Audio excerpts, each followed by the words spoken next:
మామూలుగా ఉద్యమకారులు ఏం చెప్తామంటే ప్రజల యజమానులు, ఇక్కడ ఉన్నటువంటి వాళ్ళంతా కూడా ప్రజాసేవకులు అంటారు, పబ్లిక్ సర్వెంట్స్ అంటారు. ఉద్యోగులు ఏమంటారంటే పబ్లిక్ సర్వెంట్స్ అంటారు.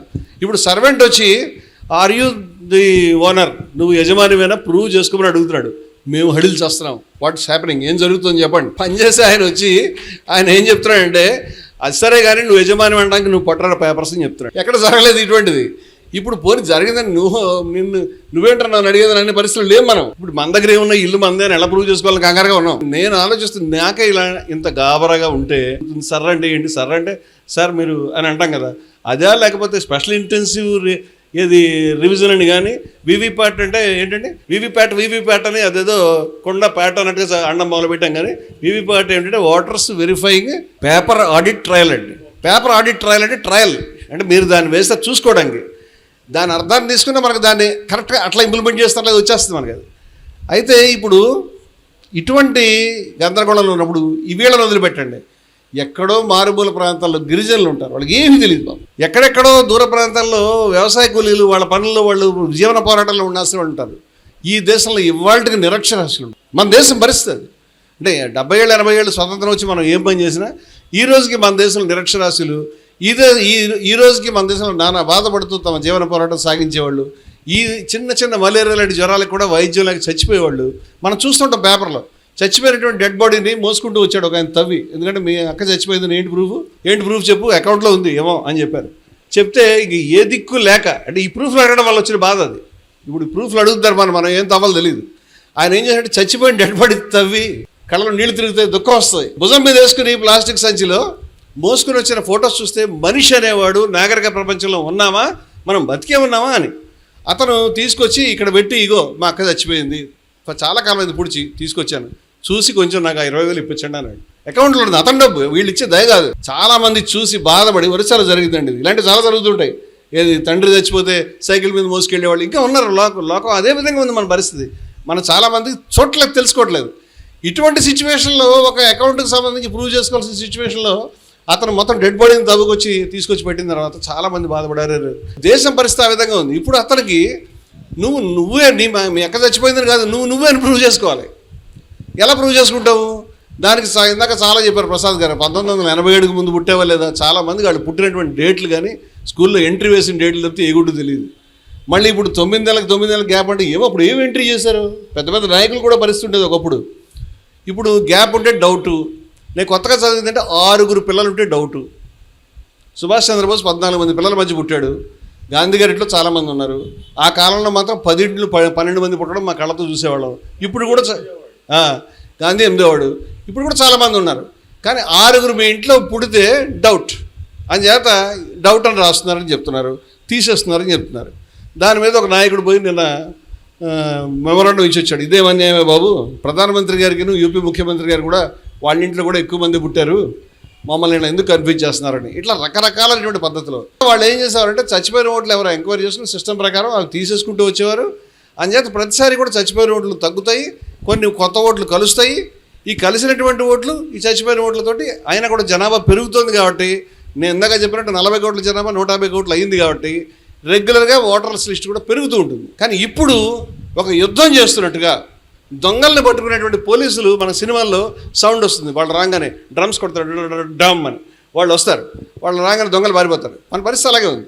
ఇంత సౌండ్ తోటి ఇంత యుద్ధం చేసినట్టుగా ఇంత మీదకు వచ్చినట్టుగా వీళ్ళు వచ్చి మొత్తం ఏ రాష్ట్రంలో అడుగు పెడితే అక్కడ తీవ్రమైన భయాందోళనలు రేకెత్తించే పరిస్థితి ఎందుకు తీసుకొస్తున్నారని అడుగుతున్నాను నేను. What is the purpose? ఇలాగైనా పనిచేయాలి, ఇది తప్పితే వేరే మార్గం లేదా? మీ వర్కింగ్ స్టైల్లో అంటే legally you may be right, నీకు చట్ట ప్రకారం అధికారం ఉండొచ్చు ఆ పని చేయడానికి, కానీ అలాగే పని చేయాలా? నువ్వు ఎవరికి జవాబుదారీ కాదా? ఈ వ్యవస్థలు ఎవరికి జవాబుదారీ కాకుండా ఎక్కడి నుంచి పోతున్నాయి? సరైనటువంటి వ్యవస్థ ఇప్పటికి మన రాష్ట్రాల్లో 2 తెలుగు రాష్ట్రాల్లో, ఆంధ్రాలో కానీ తెలంగాణలో కూడా ఇప్పుడు నౌ ఇట్స్ బీన్ ఇంప్లిమెంటింగ్, ఇప్పుడు జరుగుతున్నది. ఇప్పుడు ఇళ్ళకి వస్తున్నారు వాళ్ళు.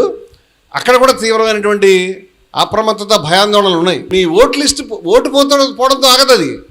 ఆ ఓట్లకు నువ్వు మళ్ళీ ఎంటర్ కాలేవు. నెంబర్ 2. నెంబర్ 3 దాని వెనకాల భోగిలు, అది కూడా చెప్తాను నేను.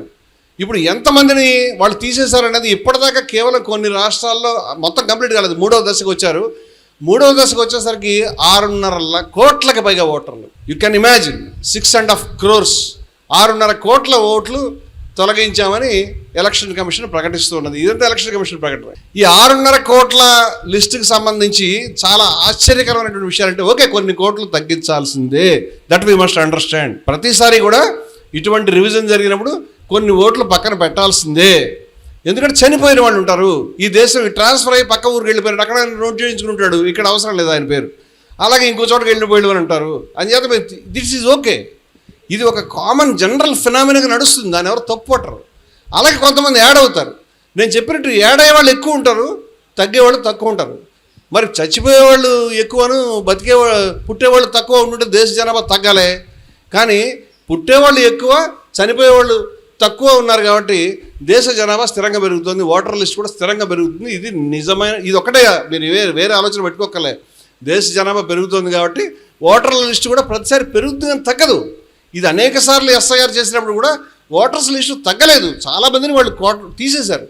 అంచేత విజ్ఞులైనటువంటి వాళ్ళు, స్కాలర్స్ అయిన వాళ్ళు, దీని మీద బాగా పరిశీలన ఉన్నటువంటి వాళ్ళు ఏం చెప్తున్నారంటే 6.5 కోట్ల లిస్ట్ అంటే సుమారుగా 10%, 11%, 12%, 13% తీసేశారు. ప్రతి 10 పేర్లలో ఓ పేరు తీస్తారు. 13%, 12% ఓట్లు తీసేసినటువంటి రికార్డ్స్ రాష్ట్రాల్లోనే కోట్ల ఓట్లు తొలగిస్తున్నటువంటి పరిస్థితి కనిపిస్తూ ఉంది.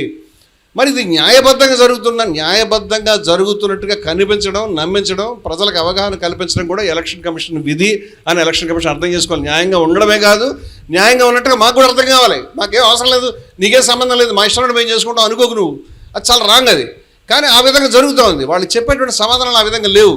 ఒక 60%, 70% కూడా మనం వాళ్ళకి తగ్గొచ్చు అని మనం చెప్పొచ్చు అనేటువంటి ఒక అంచనాలు కూడా ఉన్నాయి.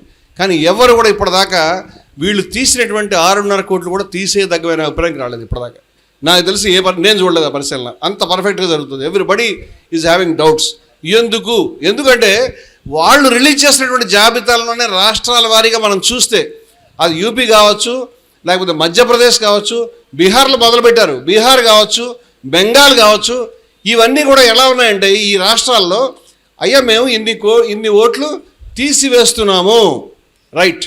అంతకుముందు 10 ఓట్లు ఉన్నాయి, 10 ఓట్ల స్థానంలో మేము 5 ఓట్లు తీసివేశాము, తర్వాత 6 ఓట్లు లేకపోతే 8 ఓట్లు కలిపాము అని చెప్తే 10 ఓట్లు తీసివేస్తే 5 అయినాయి.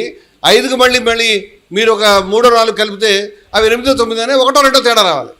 అంటే వాళ్ళు చెప్పిన లెక్కలు ఇవన్నీ. తీసివేసిన నెంబరు వాళ్ళే చెప్పారు, కలిపిన నెంబరు వాళ్ళే చెప్పారు, కానీ టోటల్గా తీసేసింది వాళ్ళు చెప్పారు. ఈ టోటల్గా తీసేసిన నెంబరు వాళ్ళు చెప్పిన నెంబర్కే టాలీ కావట్లేదు ఏ రాష్ట్రంలో కూడా. ఇది చాలా గౌరవం. అంటే మాకు మ్యాథమెటిక్స్ రాదా, నువ్వు చెప్తున్న అంకెలు అవి చాలా ఇన్ఎక్స్ప్లికబుల్గా, అర్థం చేసుకోలేని విధంగా, అర్థం కాని విధంగా ఉంటున్నాయి. నీ యొక్క ఇంటెన్షన్స్ కూడా అర్థం కాని విధంగా ఉంటాయి. ఇది అవసరమా?